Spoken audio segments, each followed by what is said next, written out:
Hello, beautiful souls, and welcome back to another enlightening episode of Marital Soulful Conversations. I'm Tobi, and as always, it's my joy to share this space with you. Today, we are diving deep into rising above our limitations and creating the lives of our dreams. Our guest is not merely a coach, he is also a beacon of hope for men navigating the treacherous waters of marital crisis. Welcome to the show, Dennis. How are you doing? I'm doing well, Toby. Thanks for having me, man. Before we dive into the conversation, I would like to get to know you a little bit. And our not so very new format right now is to do that by asking you a very random question from a stack of cards that we have here. Yeah, Uh, this is spicy. yeah, they're spicy. I pick one that is very, very spicy that you won't get to answer properly. So this is a stack of, these are level 3 cards actually, which are about getting deeper. And I'm shuffling it right now, and I'll just pick a random card from it. Uh, I know you okay. have a part-time job as a magician, so it's already. Yeah, exactly. Maybe that will be the next thing I'll do after being an engineer, then a podcaster, then maybe a magician afterwards. The sky is the starting point, basically. Okay, so I picked the card already. All right. And the question here is, describe your lowest moment in life. How did it help you grow? Which one? There's a lot to pick from. I would probably say lowest point, at least of recent, is when my company that I ran for about 10 years, I had to file bankruptcy on it. And yeah, I took that company from like making 2,000 a year when I got it up into like 2.5 million, running like 20 employees and whatnot. And then it just slowly came down till had to close it all, had to message thousands of customers that had to close its doors, had to let go of my team. It was a nightmare. Like it was, ironically, it kind of felt like a divorce. Oh, yeah.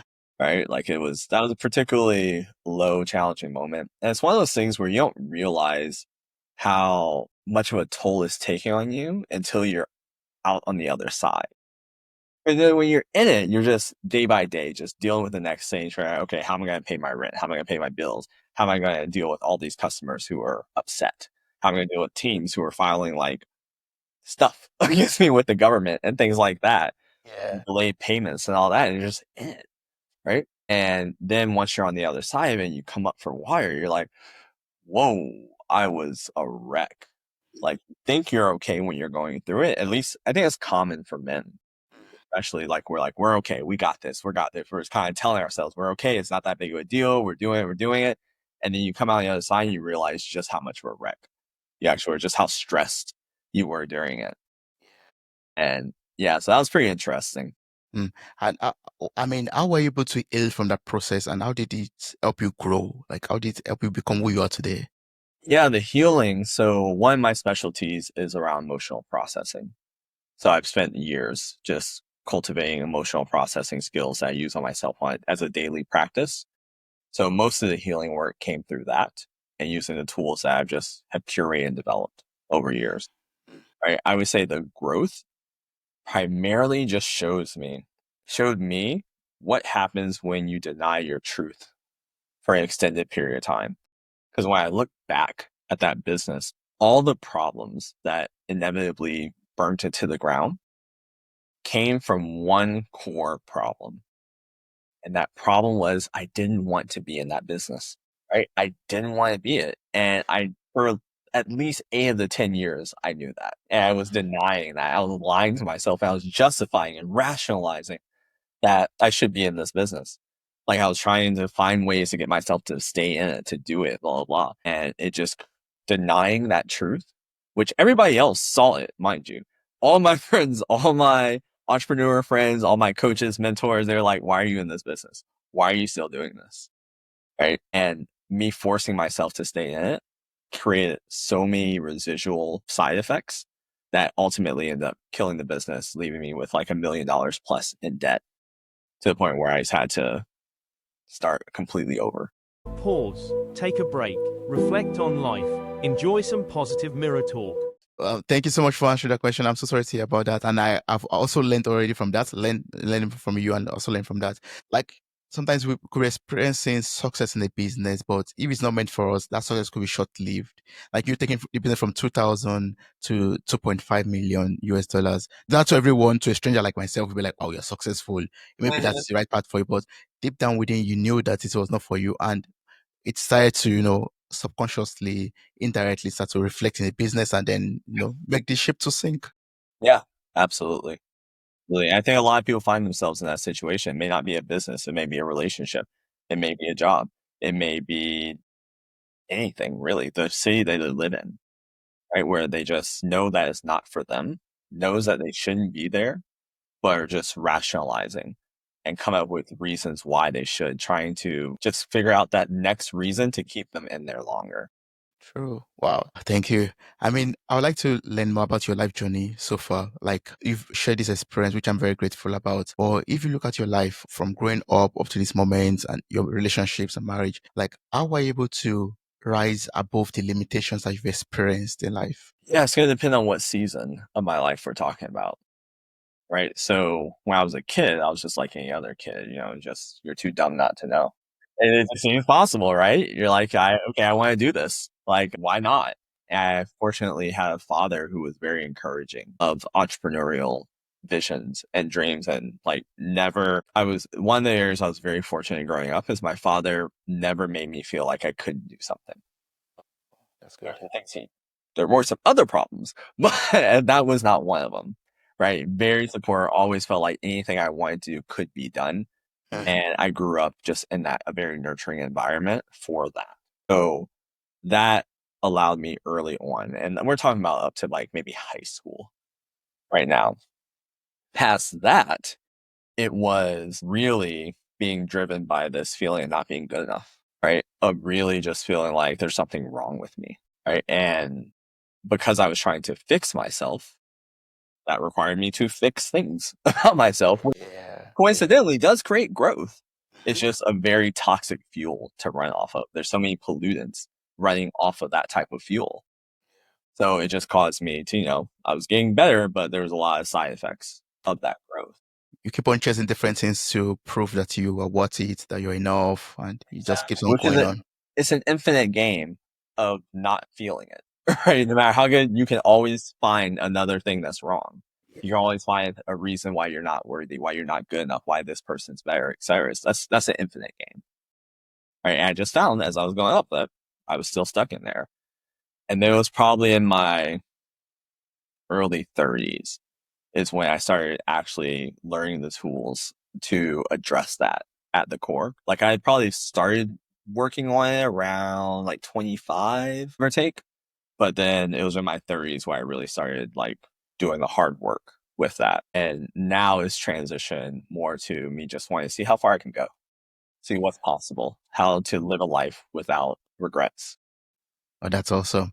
I'm very curious to learn about those tools that you, from the age of 30 started to actively make use of. What did you have to put into place in order to let go of your not feeling good enough and, to become who you are today? Yeah. You want to know the tools? Yes, I want to learn the tools. Oh, there's so many. Well, because the thing is, like, it was a journey through, like, you name the thing, I probably have experienced it, went to it. I did the Tony Robbins walking on coals. I did the all-day seminars. I've done the plant medicines. I've done the books. I've done, like, you name it, I've probably done it, right? So each one of those was helpful in that season of my life. So when you're talking about really diving in deep with, like, these core issues that plague us as humans, or restrain us, I should say, as humans in our experience, in each look at it as like layers, right? There are layers to it. And with each layer, there's going to be some modality. There's going to be some tool. There's going to be some person. There's going to be something that's going to help you with that layer, right? And it's just a journey. Once that layer is done, maybe you can stick with that and it'll take you through a lot of it. Maybe it can take you through all of it, right? But chances are for most people, they're going to experience a multitude of things because there are very few tools out there that can do everything, that can do the entirety of a journey. Yeah. So likely just wherever you identify as the next problem, go find the next solution to help you with that problem And then once you get that resolved, a new one will show up, and either that tool or a new tool will get applied to it. So I could list some things, but I don't think it's necessarily would serve people because it just depends on where you're at and what you're working on.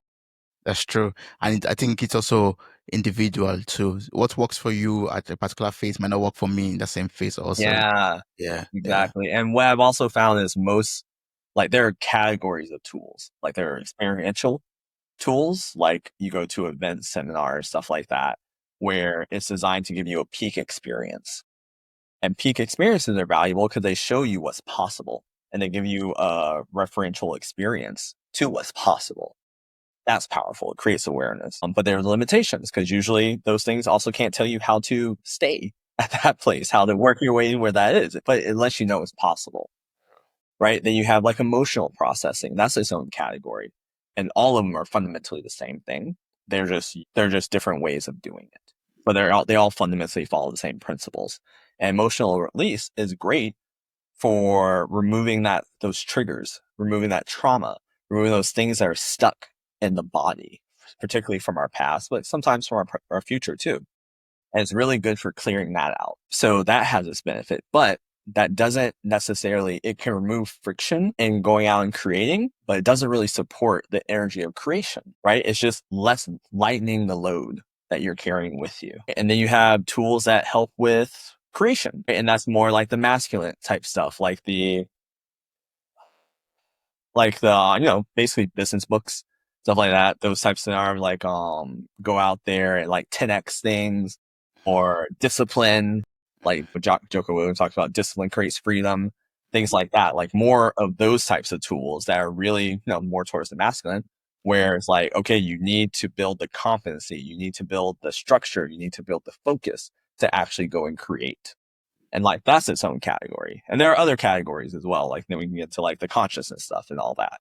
But each one serves a different purpose. And you really need a combination of all if you're talking about building a holistic life where you can really go out and do all the things you want to do. Yes. Thanks so much, brother. That's very resourceful. Yeah. Hopefully I dodged the question. No. I mean, you did not dodge it. Yeah. You answered it indirectly. It's always. Okay. But it's leading me to ask one more question, basically in that regard. Like, was there a point in your life, after, I believe, growth is very gradual, it takes a lot of time, and it's in phases also. Was there a point in your life, maybe between the age of 25 and 30 or beyond, when you sat down and like designed the life of your dreams and, try to, chase after the life of your dreams? And a follow-up question to that is basically, are you able to then realize that life of your dreams? Like, are you living the life of your dreams also? Yeah. I'm still relatively young from my perspective. Like I'm 37, one of those ages. I never remember. Okay. I'm either 36 or 37. But what I found is I started doing visioning work, which is what I would call what you just asked, like vision work. I started doing that probably in my early 20s. Right. And as I grow older and I move closer to whatever I thought was my vision there, it expands. It keeps expanding. So am I living parts of what I looked for or what I was trying to create back in my early 20s? Absolutely. Am I living the life I can see now for myself? Not even close. Oh, okay. Yes. As you get closer to your vision, who you are expands. So what you believe is possible expands. So your vision always expands and hits higher. I don't know if when I'm 80, I'm still going to be seeing this giant vision. Maybe I'll be like in a more fixed place in terms of what I want and just enjoying what I created. But as of right now, it's an ongoing infinite game. Yeah. Oh, I like that, because for me, that's my understanding too. Like my dreams, they get bigger by the day, by the hour. The more I'm exposed to life, the more I'm enlightened, the bigger my dreams become and the more I want to achieve in life. Absolutely. And I think that's part of the human experience. Yeah. I was just asking you that question because one of my dreams is to enjoy a very happy and healthy marriage. And that's why I'm very excited to be speaking with you, because you help men to rescue their marriages from marital crisis. And I was like, okay, if I could, speak with an expert like you who has, worked with lots of clients, maybe I'll be able to understand from the onset what a happy and healthy marriage should look like. What's your definition of that could be? Or what should I imagine that should to be like for me? Yeah, I don't think you're gonna be satisfied with my answer. Anyways, I don't think there is a single definition. I think people are too complex and different to paint some kind of broad stroke picture for like what the ideal marriage would look like. I think the feelings that people want to experience in a marriage are relatively similar, right? I think everybody wants to feel loved and appreciated for who they are. I don't think anybody wants to feel like the person they're with needs them to be anybody other than who they are. A level of certainty that that person is not going anywhere, right? Support, belief in each other and that whatever they're going for in life, belief and support in whatever they're going for in life. Feeling like you trust the person to have your back, no matter what. Feel like you can express yourself fully to the other person without feeling judged or ridiculed or blamed. Grace, benefit of the doubt. I think those are probably pretty common across most people. Maybe not every person, but I think the majority of people would look for something like that. Now, what that looks like in any given marriage could look totally different from person to person. Yeah. I mean, I'm the answer is wonderful because I think I've gotten to learn that also gradually. Now, after that you talked about that also right now, because before I used to have this imagination that it has to be in a particular way. The way you see it in the movies, it has to be exactly how this picture is. If it's not like that, then it's not a healthy marriage. It has to be in that beautiful house and the man and the woman or the couple. But Yeah. it's very individual also. Yeah, you can take something as simple as sex.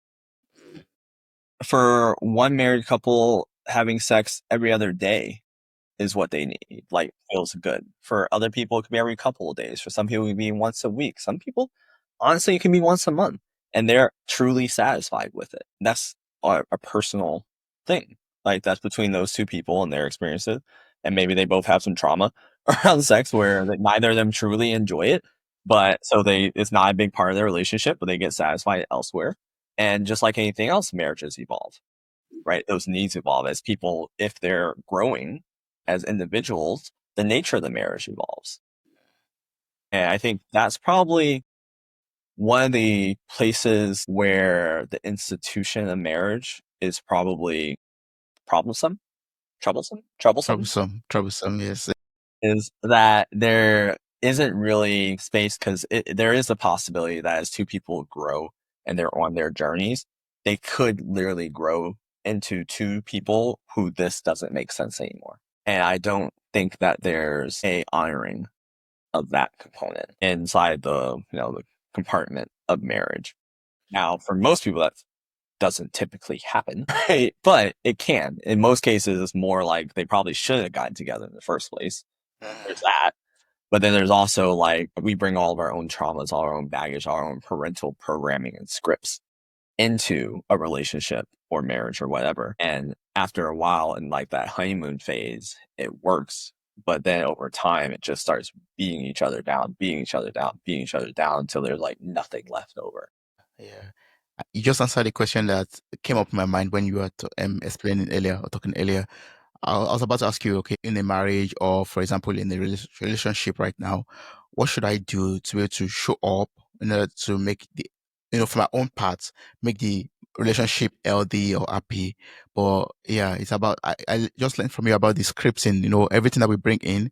For me right now, the answer I'm getting right now is that basically I have to work on myself to ensure that I'm not bringing any baggage into the relationship. I'm not having any kind of settings. Yes, and that can easily become an excuse not to be in a relationship, right? It's kind of like the guy who says, "I don't want to get married or don't want to have kids until I financially am set up," right? But there's no number that they're putting out, right? It's this arbitrary sense of feeling like I could provide, right? Which is really just a cop out because there's a lot of broke people out there who have lots of kids and they seem to work out just fine. So, like, it can be an excuse.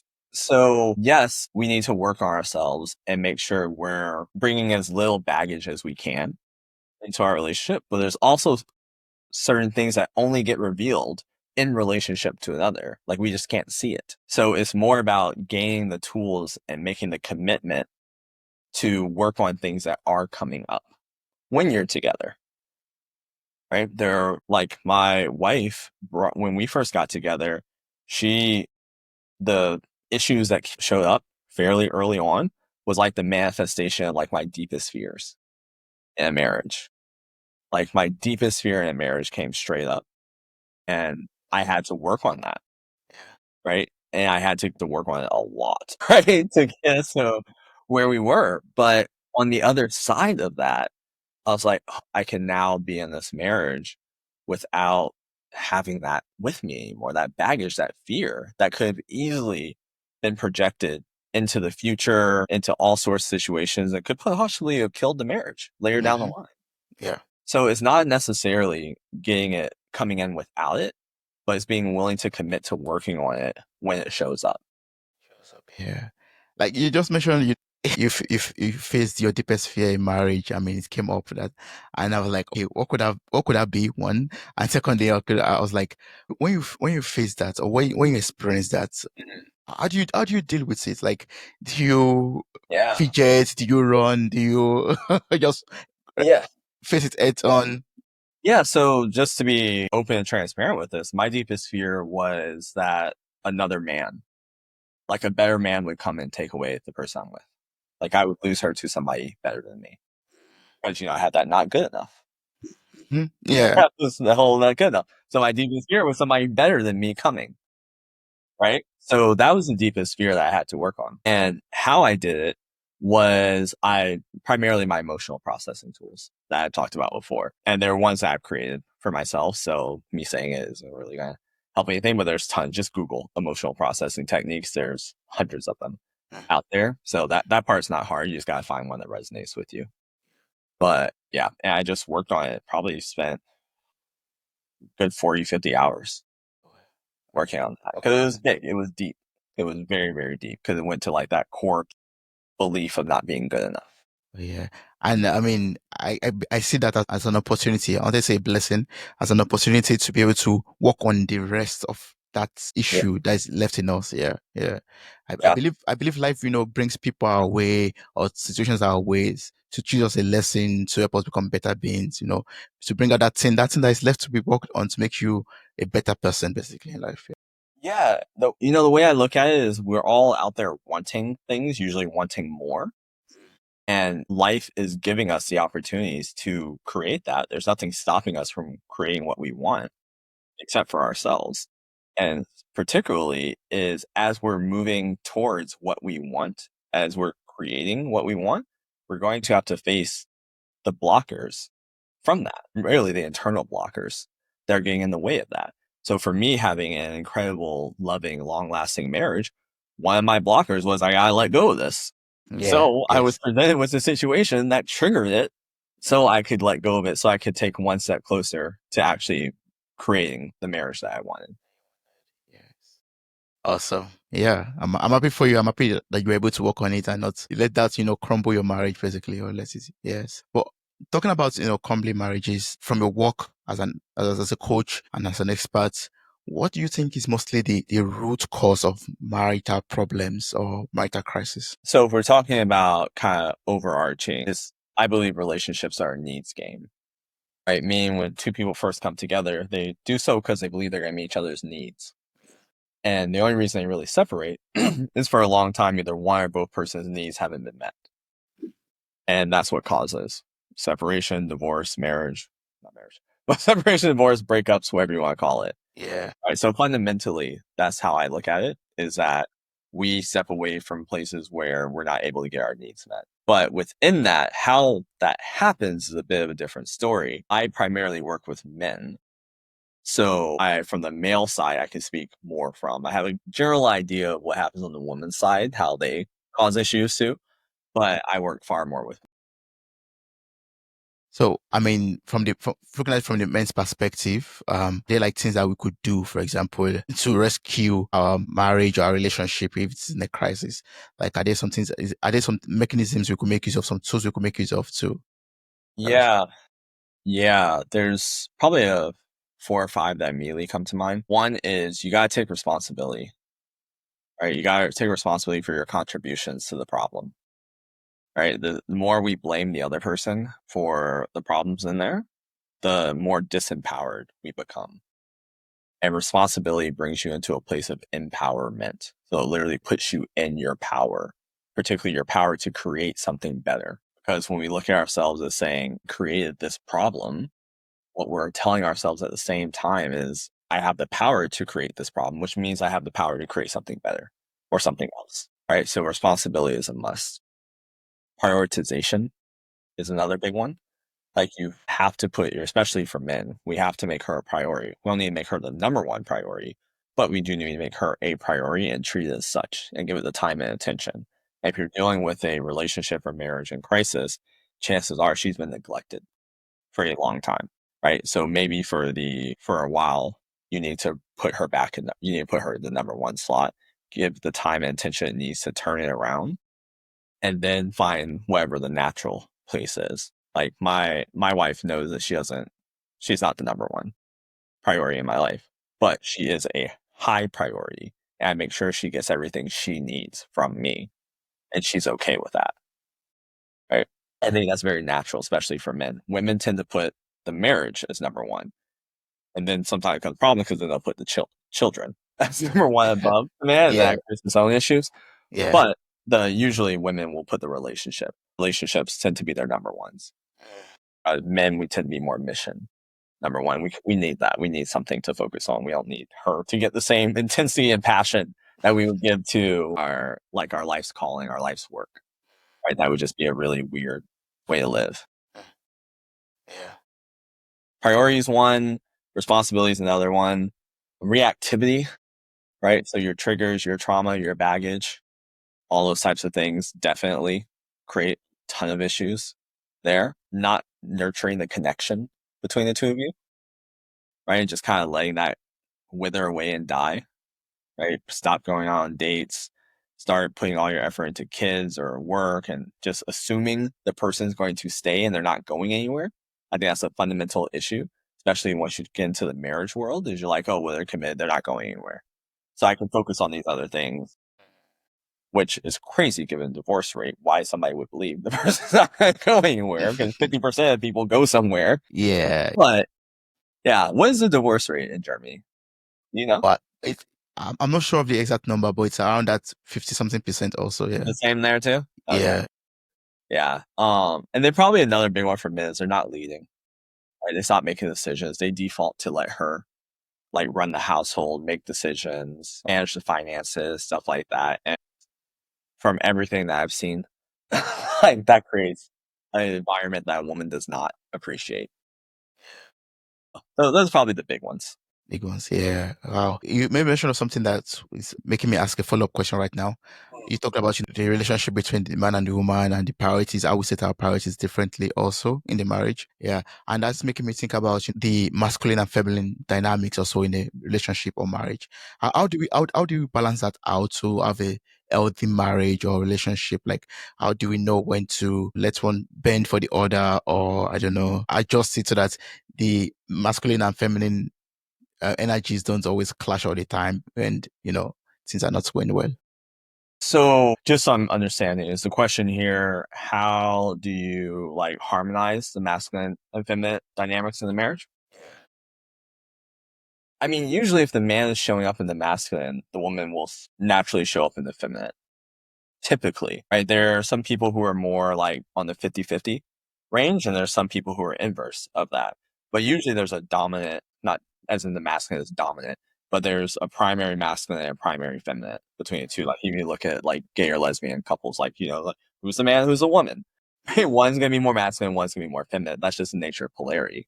Yeah. Right. So that tends to be the case, and it will usually resolve itself as long as the person stays there. Now, what ends up happening is that the man will create an environment that forces the woman to start showing up in her masculine in the relationship, i.e., they start making her make decisions. I'll give you a classic one, which is she says, "Hey, what do you want to eat?" And the man says, "I don't know. What do you want? You decide. I don't care."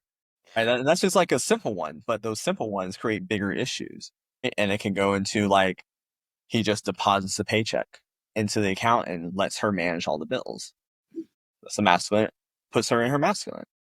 Or, there's a 2-income household, so she's out there working all day, just like he is, and she comes back and she's been in an entirely masculine environment the whole time, and she might come home still being in the masculine. And now he needs to shift her and allow her to surrender back because they're back in the house. I got this, right? You can surrender back. You don't need to bring that same energy back, right? So that's typically how, when you get into more of the 50-50 type relationships, it's 50-50, so it kind of works itself out anyway. But even those, I have clients who are dealing with more of that.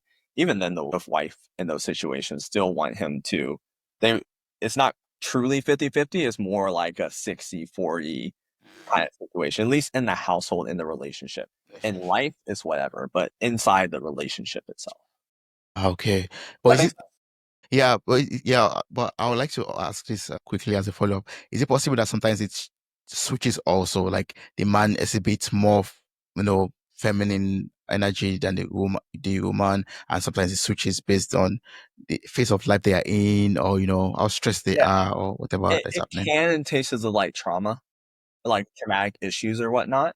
Like sometimes the other one has to pick the other one up. Like, let's say if I was married when the bankruptcy thing happened, like there may have been times where I was at a really low point where I might need her to be like, "Hey, we got this. Let's go do this today," and like really carry the weight of the relationship, right? You might be going through death, grief, stuff like that. So there are times, but those times really need to be, minimal, like condensed down. It can't be a way of being for the entire relationship.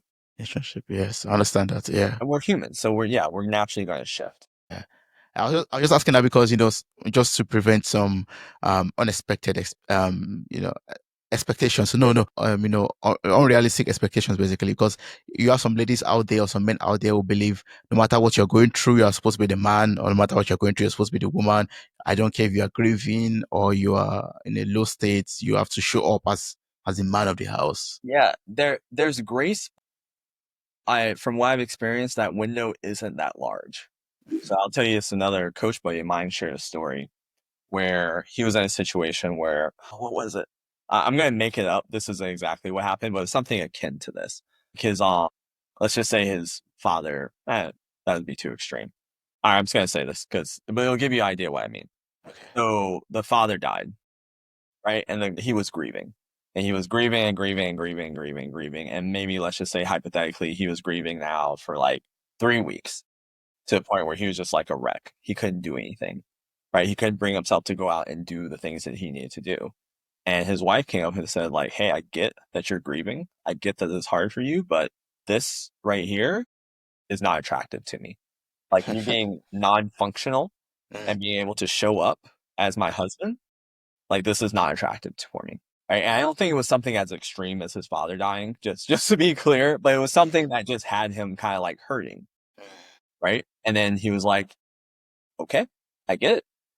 And then he realized that, okay, my green period's over. Like, I spent enough time doing this. Like, I need to get back to it. I need to start showing up again for my family. So I do think that's the case. Like, there's a understanding that, like, we're humans, we hurt. Like, we'll surrender. Like, some things will break us sometimes, but we need to get back up, especially as a leader. And that's more of a role thing than a gender thing, right? Because typically when we're talking about more traditional relationship, the man is the leader of the household. And just like if you were at work and your boss became an emotional wreck, right? You're going to lose faith in them, right? You're going to be concerned. You're like, how is this person going to lead us to the whatever outcome? How is he going to make sure that we stay secure, that there's a future for this company when they're showing up like this? I guess, yes. Right? You can understand, like, let's say they had a death in the family and they're out of it for a week, maybe 2. Like, yeah, you're going through something really hard. I get it. But fast forward 3 months, and they're still like that, you're like, I don't trust this person. Can we get somebody else in here? Like, we don't, it's real Yeah. different, right? And that's a role thing, not so much a gender thing. Oh yeah, that puts a lot of, clarity into that. Yes. Once we're in that role to be the king or to be the leader, then we have to man up to it. Well, we just have to accept that roles come with trade-offs. There are pros and cons of every role, right? And if we're saying, traditional relationship, which majority of people strive for a more traditional relationship, I would say, and the man is saying, okay, I'm the leader, I'm the head of the household, right? And the woman is the supporter, I guess we'll say. This is the word we'll use here, right? So with that, okay, you get the pros of you get to make decisions, right? Your words carry weight, right? You're creating the vision for the family. Obviously, you're enrolling her into it, and you're taking her contributions to it as well. But generally, you're the holder of the vision, or you're setting the priorities, the focus. Like, you get those things, which is pretty awesome. But the trade-offs to that are also you're the leader. That means you have to carry, like, you hold the safety for the family, that provider protector. Like, you have to show up like that to make sure everybody feels that way. You're responsible for people making sure their needs are getting met and that they are like able to thrive within your kingdom, right? You can be hurt, but you can't be broken, right? You need to stay strong. Like, you need to be inspiring. You got to be somebody that can stay confident in, right? All these other things. There's no, like, if you take it out of the relationship content, we can get kind of charged by people because, like, oh, it shouldn't be that way. Women can do this, blah, blah, blah, blah. Right? Just look at it from like an organization, like a business. Like, there's the employee and there's a leader. Yes. And they both have trade-offs. And people are willingly accepting those roles. But they are roles. And those roles come with things. Yeah, that's true. The problem with a lot of men is they want the role, but they don't want the responsibility that comes with it. Yeah. And they get upset when they realize, like, oh, wait, why can't I do this? It should be like this, and blah, blah, blah. Like, no. Like, that's not how the role works. Yeah, sometimes we want to have the best of both worlds, to have the role and also enjoy the benefits of not having the role. Yeah, exactly. Want to have your cake and eat it too. Exactly. Yeah. And women do the same thing, by the way. It's just so we're clear. It's not just men, but that's just mainly who I work with. So that's what. Yeah. And that's what is inspire my next question, actually, because I want to know, like, as a man myself, I would like to know what behaviors I have to let go of so I can be much more, conscious of myself. What behaviors I have to let go of so I could show up in a relationship or marriage, as a man, as a mature person, basically, in the relationship. Yeah. Yeah, I would summarize it all as you have to let go of the boyish behaviors. Mm. So all the behaviors you associate with a boy, you got to kill it off. And not to be confused with your inner child. I'm not talking about your inner child. I'm talking about boy psychology, right? So that's like pleasing, that's begging, that's ignoring, like the writing on the wall or problems and kind of trying to sweep things under the rug. It's not taking responsibility for things, right? Wanting to kind of like have your cake and eat it too, right? All those type of things. That's like boyish behavior. Those things you would expect to see in a child, right? Those are the things that primarily we have to kill off and to develop into mature masculine. That's why not all, but many ancient tribes and civilizations had a distinct passing from boy to man, like rituals for it, where they would literally kill off the boy, right? Well, symbolically kill off the boy. Yeah. Literally, because No, literally, exactly. symbolically, and would kill off the boy, right? And say, like, this part of you, this version of you is now dead. Now it's time to learn what it means to be a man. And you can't go do the things you used to do as a boy, right? Now you have to learn what to do. You got to learn how to hunt. You got to learn how to protect yourself. You got to learn how to work with other men. You got to learn how to provide value to the tribe. You have to learn how to procreate. That one comes pretty easy. But what I mean, right? Yeah. So those are all the things you just have to start developing. And it's really about skill building, it's about competency building. It's about understanding how to lead, how to inspire, realize that you're a role model for others, and all those things that we subscribe to healthy men. Yes. Wow, awesome, Dennis. I've learned so much from speaking with you, and I'll just have there are people out there who have more follow up questions, maybe already in the marriage and maybe are facing some marital crisis and have some very very specific and peculiar questions. What's the best way for them to reach out to you? What's the best way for them to work with you? Yeah, you can hop on our website, authenticman.com. You can find all the information you need there. You can also email me at dennis@authenticman. Awesome. We'll place the link to your website in the show notes of this episode. So I encourage everyone out there who has specific question to, reach out to you. As a closing remark, I don't know if you have a word for any man out there who is currently in a very, very, dark phase in his marriage, for example, and doesn't know what to do, or he just needs that word of hope, basically, a word of advice to help him pull through to rescue his marriage because he really wants the marriage to work. No matter what you're going through, there's somebody who's been through something worse and was able to turn it around. So the question isn't whether you can, it's whether are you willing to become the man who can. Yeah. And that could involve a lot of work to be done on oneself, or basically. Sure. Yeah. It's not easy, but it's doable. I've learned that from you already, Dennis, from your story also. Yeah.